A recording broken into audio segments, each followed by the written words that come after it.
E aí, amigos, beleza? Então hoje eu tô aqui entre cidade de Rebouças e Rio Azul e mostrar para vocês uma queda d'água que tem uma cachoeira linda, ok? Vou descer aqui mostrando para vocês, ok? Então, pessoal, tem uns 20 metros de degrau aqui para descer, ó. Uma área reservada aqui entre as duas cidades. Muito top.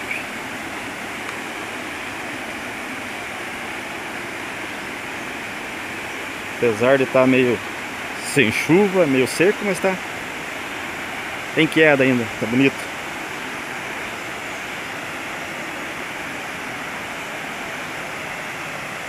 Muito show de bola. Estamos aqui então, né? Vamos fazer esse vídeo top pra vocês aí.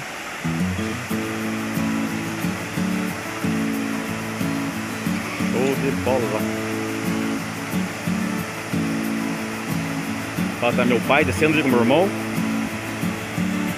Minha mulher tá aqui também. Tamo nessa. Vamos chegar lá. Só desculpa as tremedeiras aqui. Tem que descer degrau aqui, né?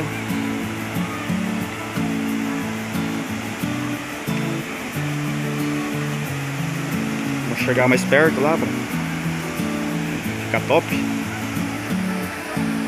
Ó, aqui já tem umas nascentes de água. Top.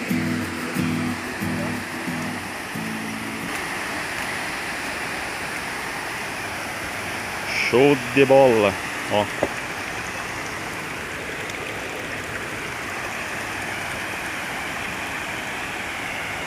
Natureza.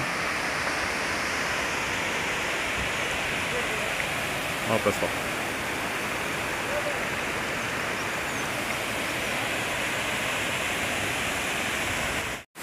Então, pessoal, olha aqui, ó.